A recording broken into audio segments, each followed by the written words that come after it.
Hello everyone, welcome back to the channel. Thanks for checking it out if you're new. 2024 is coming to a close, and so I thought, what better way to close it out than to literally rank every movie I saw in 2024. Now, obviously, ranking movies is kind of silly. This is, of course, my own opinion, which is based on just basically my own personal enjoyment, not filmmaking critique or anything like that. And of course, I'm not going to talk about every single movie in depth because, as you can see, there's like 50 movies down here at the bottom. And if I talked about each one of them for longer than 30 seconds, we're going to be here all day. And obviously, I am one human being. I did not get to see everything this year because I have a job, unfortunately. But so if we quickly eliminate, like I have down here at the bottom, they're in a random order except for the ones I have not seen. Like, I have not seen The Apprentice, The Brutalist, I Saw the TV Glow, A Complete Unknown, Y2K, Rebel Ridge, Better Man, because it's not out around me. I didn't get to the Lord of the Rings movie, didn't get to Heretic, didn't get to Mufasa, didn't get to Speak No Evil, didn't get to Sing Sing, or Amelia Perez, or Woman of the Hour, or Memoir of a Snail, or Fly Me to the Moon, or Your Monster. I have no plans to watch the Terrifier movies. I know those are too gross for me. So Terrifier 3's out. Didn't get to Queer. I really wanted to see Saturday Night, but around my area, it played for like a week and then was out of theaters. I didn't see If and probably have no plans to. So that's just covering my bases. So if anybody says, oh, well, what about, where's Mufasa? I didn't see Mufasa yet. And I didn't see A Complete Unknown. I know things like A Complete Unknown and The Brutalist are all big award contenders, so I do plan to see them at some point, but I didn't get to them before year's end. So what I'm going to do is I'm going to work through my letterbox, and we are going to go in reverse. We're going to work up for this tier list. We're going to go from D all the way up to S. So I have them in my order, so to speak, but again, it might shift around once I look at them here in the tier list and kind of divide and conquer of how I feel about each movie. Like, for example, starting off with Rebel Moon Part 2, The Scar Giver. The Rebel Moon movies, I am their number one hater. If those movies have no haters, I'm dead. I love Star Wars, and I love people being creative and exploring, but man, it's just Zack Snyder's terrible Star Wars fan fiction. Yeah, there's almost nothing to find enjoyment in these movies, especially with how long they are. This is the plain, like, theatrical cut they released back in February or January that I watched. And it is so terrible, so boring and long, and it's just a mess. Don't watch these. So then next I have Joker, Folia Doo, because God, this movie missed the mark in a way I didn't know you could. Like, it's insane to me, frankly, that it was as bad as it was. This movie, in my opinion, is what people who hate musicals think musicals are like.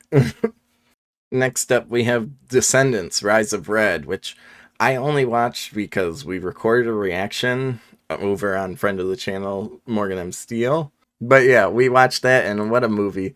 Like, I give it some slack. Obviously, it's a Disney Channel movie. You have to be somewhat kind to it, but it literally doesn't have an ending. The movie just stops at the end of Act 2, and you're like, what? And so, for that, I have to put it down in D. Next up is The Ministry of Ungentlemanly Warfare, or as I like to call it, Boring Inglorious Bastards. Like, golly, this movie sucks. It's so boring. I only saw this because I did the mystery movie that all the chains do now, you know, Regal, AMC, and Cinemark. Off the top of my head are the three that do it, where on a Monday in each month, they give you the chance for $5 to see a movie early. And frankly, most of the time, it's not a very good movie, like The Ministry of Ungentlemanly Warfare. I would not have seen this if I had to pay more than $5 or if I knew what I was going to go see. Yeah, this is just boring Inglorious Bastards. Go watch Inglorious Bastards instead. Oh, and wow, well, would you look at that? Again on my list, I have another mystery movie. This is The Order. This is a movie about a group of police officers who try to take down a white supremacist group. And it is kind of interesting, but it's way too long. It's like 2 hours or more. It is super long and it's so slow and boring. And I can't really tell you anything or any of the characters' names or anything like that, which I mean, frankly, I think something can be a more poorly constructed movie, but as long as it's memorable, that's what matters. And so The Order is it's forgettable. Speaking of forgettable, we then have one of the worst movies of the year. This is when people talk about like franchises and they're ruining Hollywood. Ghostbusters, the Frozen Empire is what people are talking about. This movie was so terrible, so long, so boring. It's like the longest Ghostbusters movie and it's terrible. Like, frankly, it's none of the characters are likable in this version.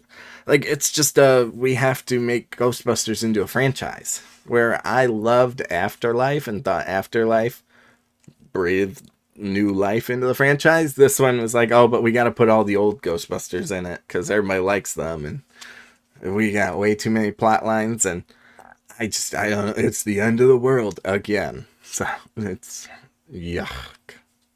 All right, and then I think I'm gonna round out D tier with Craven the Hunter because the spump. I mean, what's there to say about it that hasn't already been said by everyone else? I mean, we all know it's a mess. These movies are terrible, despite what their studio executive will tell you. This movie is just boring. Again, a boring movie is worse than a terrible movie. Because a terrible movie, as you'll see on this list, is at least fun to watch. And I just found Craven really boring, and it's a mess because of all the reshoots. It's just not a fun time, frankly. Aaron Taylor Johnson does look cool as Craven, I'll give him that. So with that, I think we're going to move on up to our C tier.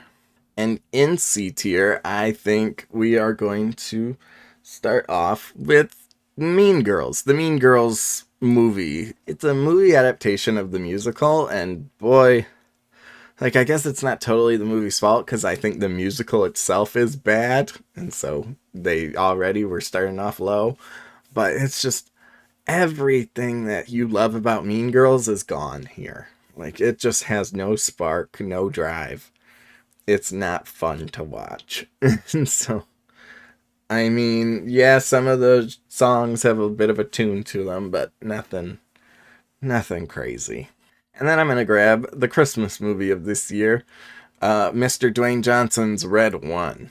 And this movie is something. It's so weird that we're trying to. I'm sick, frankly, at this point of the like Santa's cool and he's actually like a tough super spy guy. Like, can't we just have a silly Christmas movie?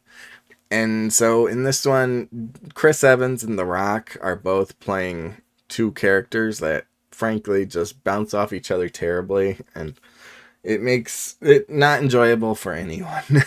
Take a shot every time Chris Evans makes a like, what? That's real kind of reaction. And actually, I think probably going below either of these is going to be Argyle.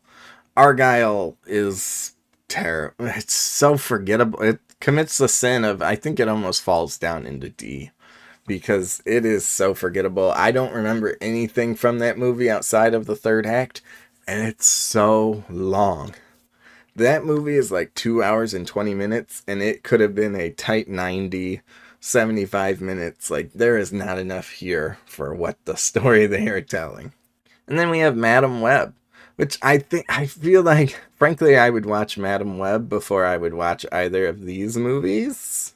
But, like, I'm aware Madam Web really should be down in D. Like, it is a terribly constructed, terribly made movie.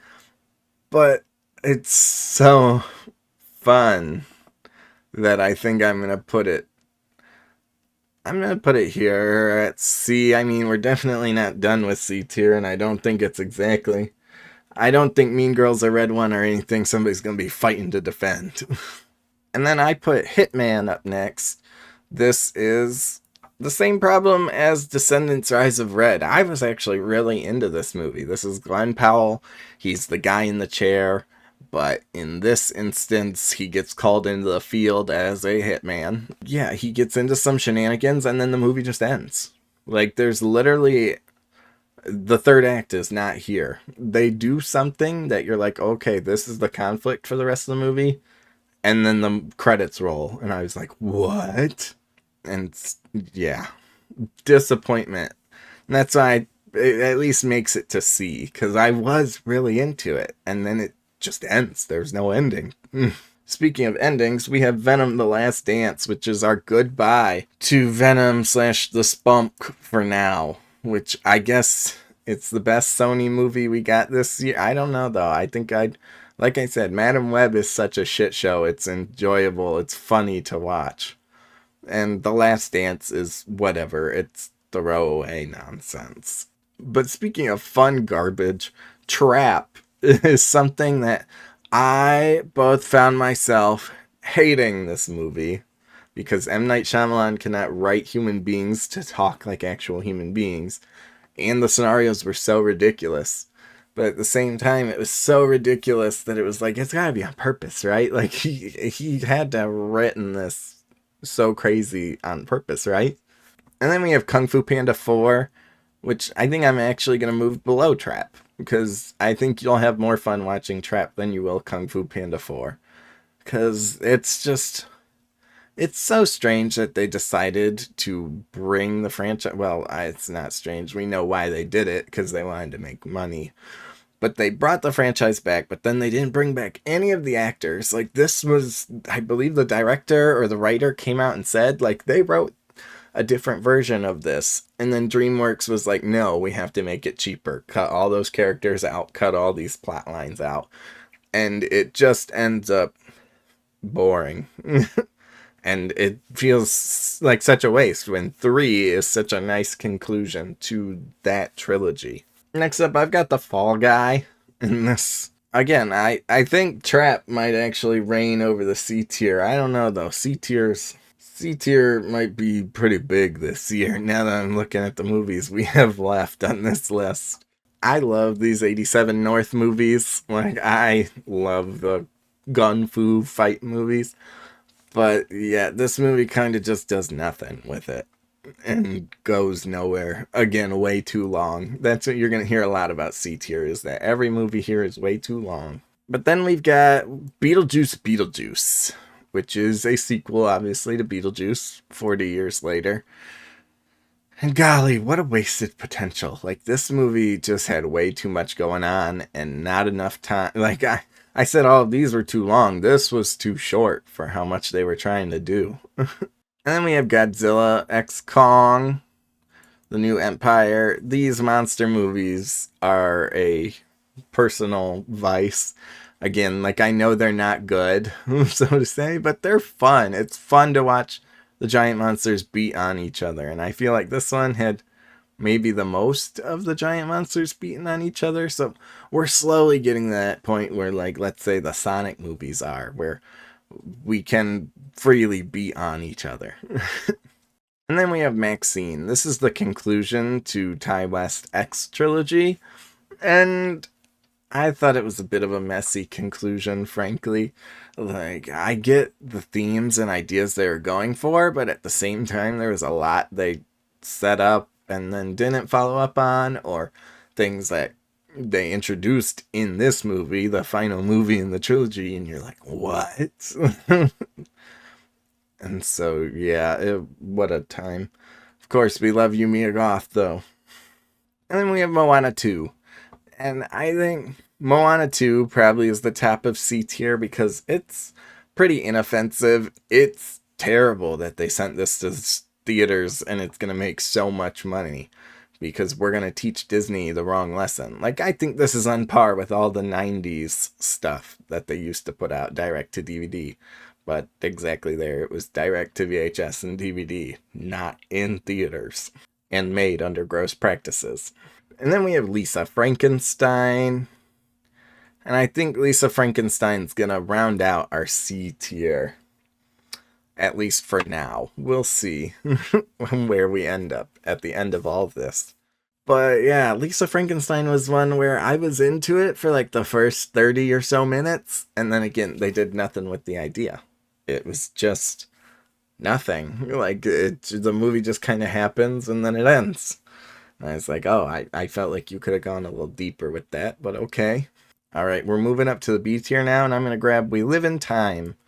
This stars Andrew Garfield and Florence Pugh as two people who fall in love and live their life. And frankly, it's pretty well made, but I think the film is also hurt by the fact that it tries to be like more than it is. Like, it tries to tell the story out of order in an anachronistic timeline style.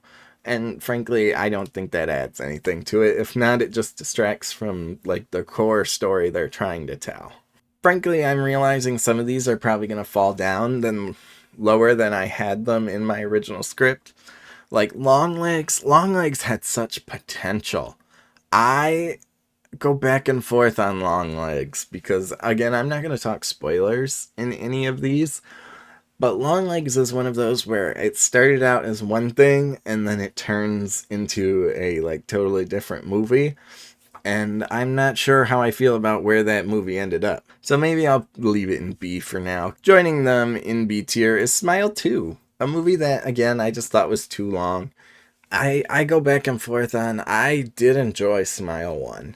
And I get where Smile 2 goes bigger with like the pop star premise and the idea of trauma and things like that. But I'm not sure if it brings enough to the table. Plus, I think the marketing really hurt this movie because, again, no spoilers, but I feel like the marketing focused so much on like the we're gonna fight and we're gonna beat this demon, and the movie really doesn't touch on that until it's too late in the movie, in my opinion. Speaking of fighting demons, we've got Late Night with the Devil. This is shot to look like an old late night TV show, and it's really fun and enjoyable. Is it the craziest thing you've seen? No, but I think you will find enjoyment out of it. Speaking of entertaining movies, I've got Bad Boys, Ride or Die. I watched all of the Bad Boys movies beforehand to go see this one because I thought it looked fun, and it came out in like February or something, in one of those droughts we get where there's no new movies coming out, and I found it enjoyable and fun. Martin Lawrence and Will Smith are very fun in these movies, and so I mean, as long as they can keep making them, I guess why not go crazy with it. And then, man, I'm realizing my B is just going to be all the horror movies this year.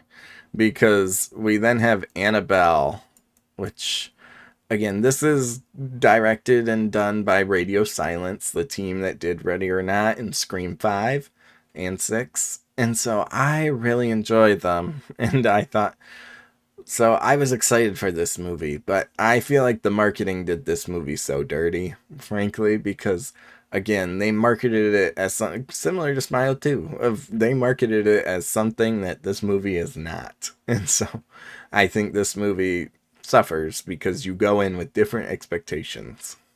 And I think it meanders a bit.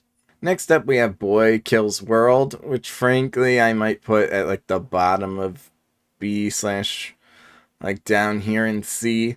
This is another one of those gung fu movies where, they fight with the weapons and they do all the slow-mo karate. And I think it is fun. This movie does have a fun gimmick where the main character is deaf and he reads characters' lips.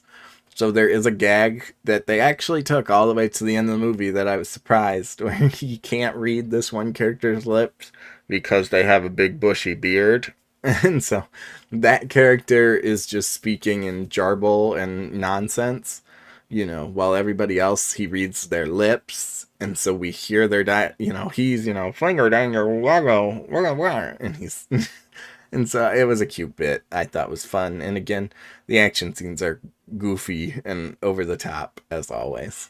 I'm realizing now I have Civil War down here. Civil War's going in the haven't seen yet. My bad. For anyone hoping it was going to end up higher. And then next up in B tier, we have Gladiator 2. This is, of course, the sequel to the Academy Award winning film, Gladiator. And this movie is something else. It's a very weird.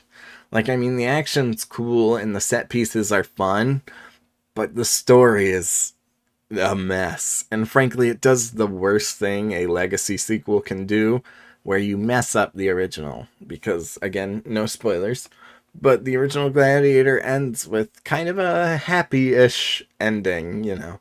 And then this movie is immediately like, oh, but right after that ending, this bad thing happened. And so now we're in Gladiator 2. And you're like, oh, well, that's a bit of a downer. Speaking of bit of a downer, I have Furiosa, a Mad Max saga that I think is going to round off our B tier. I did not really enjoy Furiosa. I don't think it helps that I literally watched Mad Max Fury Road right before it. Yeah, I don't think Furiosa warrants having her own movie, or at least not the way this was told. Like, we have such a strong female character in that first movie, and then in this one, they're like, yeah, she's mad over a boy. And they do the Han Solo thing where they have to tell you where everything came, you know, how she lost her arm, and oh, why she's bald, and why she uses this gun, and stuff like that. And it's like, really, we did not need all that. We did not need all this explanation. And the answers it gives us are unsatisfying. That being said, of course, it is incredibly well shot, but it is way more CG than the first Fury Road. So then let's get our A tier started with, I'm going to put Kingdom of the Planet of the Apes. This is like, what, the fourth Planet of the Apes movie now? And when they've said they're going to make like 7 of them. So, frankly, I thought this was going to be terrible. And I thought it was a nice little reintroduction to this world. Speaking of reintroductions to worlds, I have Alien Romulus here, which I thought was going to be too scary to see in theaters, but I don't think it went there. Like, this is directed by Fede Alvarez, the director of Evil Dead 2013, and that movie goes there. Like, that movie's gross. And so this movie never gets there. I don't know. I don't know if they had to tell him, like, dial it back. You know, you can't get too crazy with it. But I think the idea of it, it's one of those where I like a lot of the ideas in it, but I think it's a little too slow. And again, just these legacy sequels, as now I'm pulling out Twisters, which I think was a fun time in theaters. Like, is it going to change your life? No. But I think it's a fun little legacy sequel that has absolutely nothing to do with the first one, other than they're using the Dorothy technology from the first movie. And so, yeah, I thought Twisters was alright. It was fun enough. It was fun enough that I went to see it again because my theater ironically lost power halfway through it. And so I did go back the next day to see it again to see the end of the movie. And then I have a My Hero movie. This is Your Next. This is, of course, the like 4th or 5th My Hero movie. This takes place towards the end of the series, like in this most recent season, if you consider it in the show canon. But I thought it was a fun little action piece. The villain is really interesting in this, the Dark Might that they introduce. Again, no spoilers. And then we're slowly getting up there. We're getting to the good stuff now. I think there's only good movies left at this point. I mean, we are in A already. But Inside Out 2 was a surprising sequel that, again, I thought was going to be terrible. Frankly, I was not excited at all. And it turned out to be a really good time. Like, I think the way they display anxiety, and where it's like anxiety is the villain, but like it's not her fault, you know, is she really the villain? And things like that, where again, I thought this universe had nowhere to go, but it actually did have an impactful story to tell. And here's one that will maybe go higher, maybe go lower. I literally just saw this yesterday, but I'm putting Sonic the Hedgehog 3 up here. Like, these movies are, like I said, what was I talking about? Oh, how Ghostbusters just keeps getting like worse every movie. These have the reverse of just getting better every movie and learning how to improve. Oh, I was talking about Godzilla X Kong, how I'm like, we're getting more of the monster, and it's like this movie is almost all the little animated guys versus the first movie, we had to have all the live action people and give them all subplots. This one just fully commits to this is Sonic Adventures 2 and a movie adaptation of that story. And so I had a lot of fun with it. Jim Carrey eats the scenery up as both versions of Robotnik. Like, I mean, he came out of retirement for a reason, people. And then next up, I have A Quiet Place, Day 1. This is one where I go back and forth on it. I saw it twice. I saw it once with my friend, and, well, I guess they're both my friends. I had two friends that wanted to go see it. I thought this movie was interesting. This is, of course, set in the Quiet Place universe with the monsters that eat you if you make sound. So I thought this movie was interesting in what it did. However, I do think it's a little meandering. Like, I guess I can see where people would say it doesn't give you the answers I thought it was going to, which is why my first viewing, I would have put it way down. Like, I was like, this is boring and it doesn't give you any answers of like where the monsters come from or anything like that. But then that second viewing, I would say, really cleared it up for me. And I was like, you know what? That's not the story they wanted to tell. They wanted to tell these two characters and how they experienced the first day of the invasion. And you know what? I did find enjoyment in it. This should probably be higher on my list, but I'm being a little tough with what goes up in S and A. And I have The Wild Robot. This is, of course, the DreamWorks movie that's probably going to win Best Animated Feature this year. But this is the story of Roz, a robot who finds herself lost in the wilderness and ends up as a mother to this little gooseling. It's a very sweet story about family and love, that good old found family that gets everybody right in the chest. And then this movie, like I said, should probably be lower on the list. I'm aware it's not the greatest movie out there, but this movie was made for me, and that's Transformers 1. I mean, I saw the trailer for this movie and thought it looked terrible. I was like, I'm not going to see that. And then all the reviews were like, it's actually pretty good. So then I went and saw it, and I saw it like twice in theaters and then a third time at home. Even, you know what? Hold on. I literally have this giant poster from friend of the channel, Morgan of Steel. This is a bus shelter poster. Which, if you don't know, the bus shelter posters are like 4 feet by 7 feet. And so, yeah, it literally is the cool poster. And it's printed on vinyl. I can't even fit all of it in my, like I said, it's like 4 feet wide and like 7 feet tall. It's huge. I don't know where I'm going to put it, but thank you, Morgan. But yeah, like I said, is it winning Best Animated Feature or anything? No. But it's the first good Transformers movie in how many years, We're almost there. I think I'm going to round out A tier with this year's only MCU movie, Deadpool and Wolverine. This movie is a love letter to the Fox universe. It is a goodbye to what was known as the X-Men and introducing us to the MCU X-Men. I think it serves as a nice goodbye. I don't think it's a perfect story. Like, I totally see the people who criticize it and say, I don't think it's the greatest, like Deadpool 3. I think those movies were going somewhere else with their story. Alright, so now we're moving up to S tier. And I think these are all my favorite movies of the year. Like, again, these I might talk about a bit longer because I really liked them. And I think the first movie I'm going to throw up in S tier is going to be Conclave. So this is a movie where, again, the Pope has passed away, and a conclave is the group, the meeting in which the members of the church, the cardinals, all have to come together and vote for a new Pope. And so this movie is very timely with the US election, in which the dean who is in charge of the election and maintaining the election is basically finding something wrong with every candidate. He is finding all sorts of political scandal and personal scandal and things that are just outright disturbing to him or make someone unfit for Pope. Again, no spoilers, but I thought the mystery was very intriguing. I was in it, and I was like, who is going to win this election?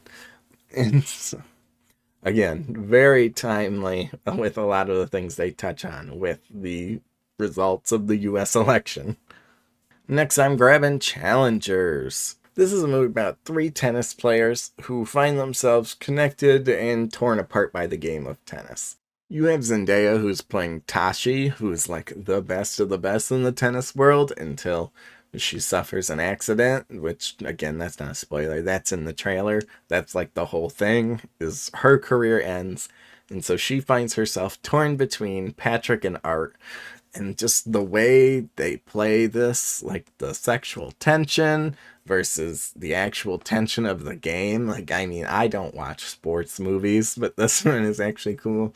And they get really creative with the score. The score is crazy. That like electric beat that they do every time, you're like, oh yeah, they're about to get into it, whether it be sex or tennis.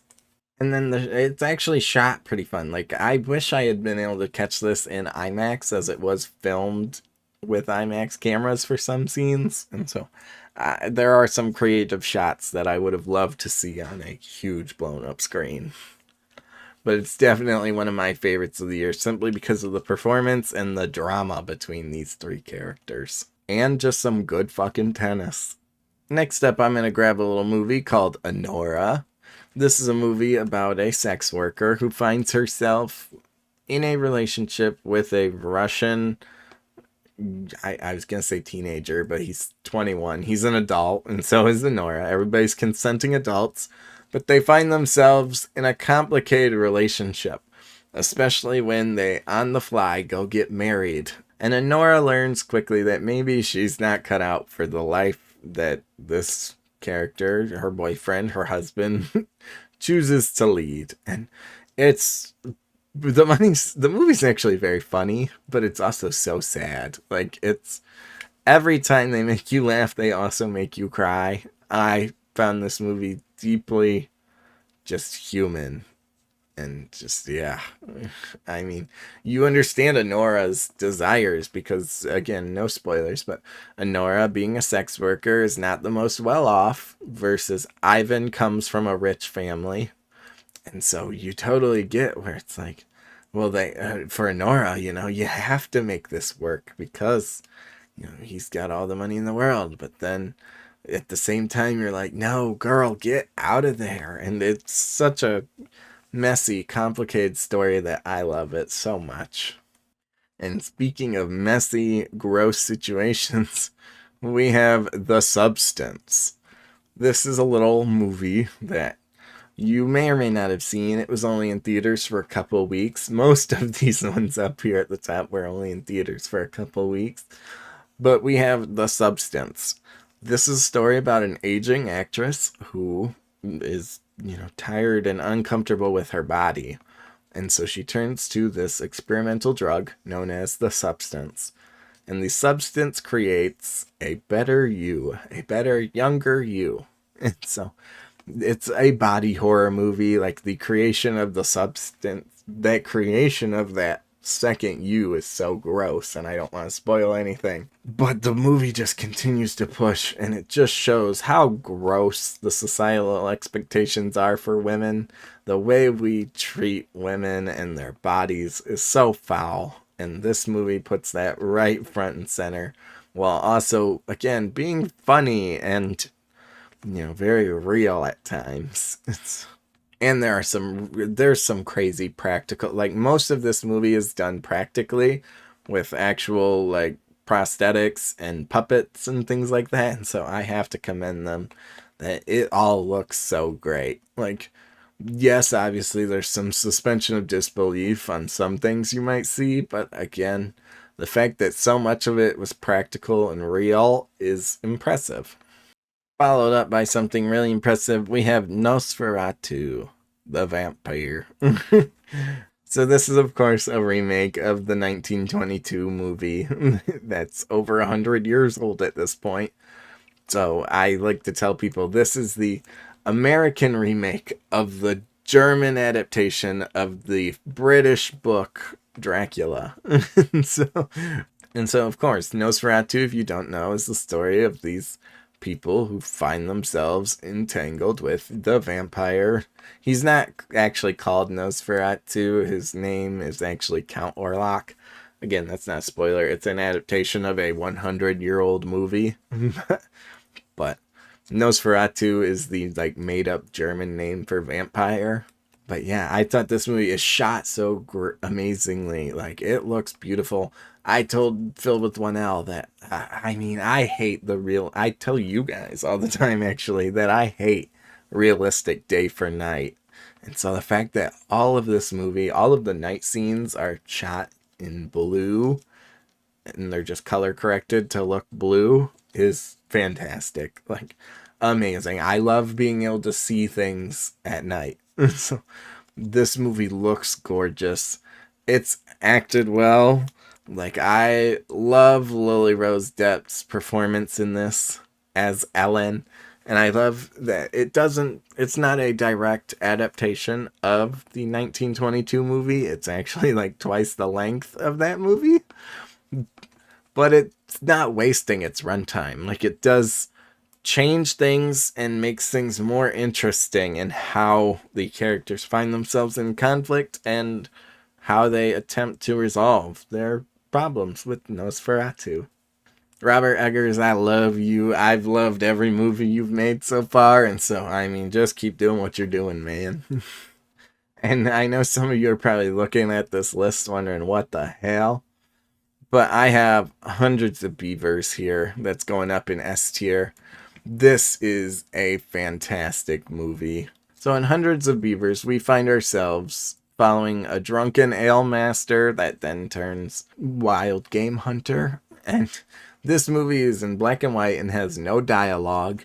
It is basically a like Looney Tunes cartoon come to life, like an R-rated Looney Tunes movie. And the most charming part of this whole movie is the fact that all of the creatures are played by actors in suits. It's part of the slapstick, the silliness of it, is they are all people in costumes or puppets. And the puppets are so charming. It's such a cute little movie. So this movie, ironically enough, got a very small theatrical release in January and then went on digital in April.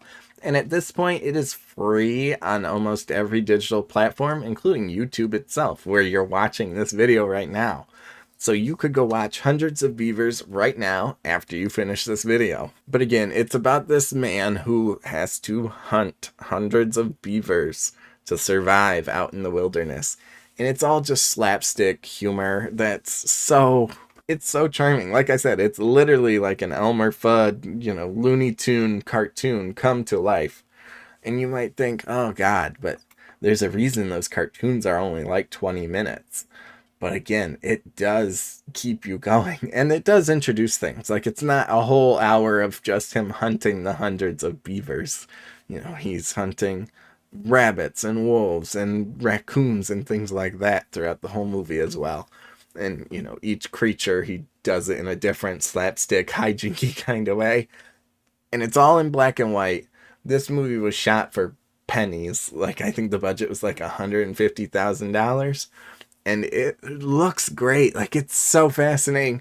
I love watching the behind the scenes and where they talk about like, oh yeah, we only actually had like one wolf costume. So all the wolves are the same guy. Just, we just copy and pasted him. And it's like, so much love and care went into this movie that I have to commend it. And I can't wait to own it. It's getting a Blu-ray release in January, and I will definitely be adding it to my collection. But again, free to watch on YouTube at any time.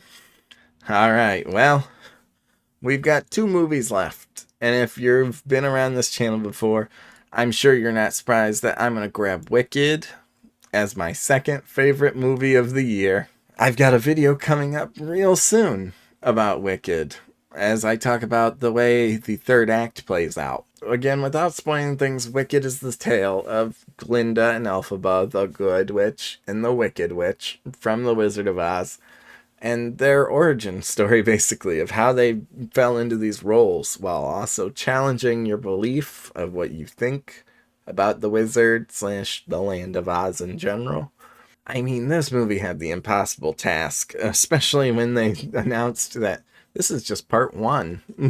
And so they split the movie in half, and then this is the runtime, just part one is the runtime of the entire musical, which immediately you're like, oh no, is it going to be long and dragged out? And there are some parts where you're like, okay, pick it up. But it does give the movie more time to flesh out the ideas and themes. I have a much more in-depth full-length review over on Phil with One L's channel. Go check that out for my big, huge thoughts.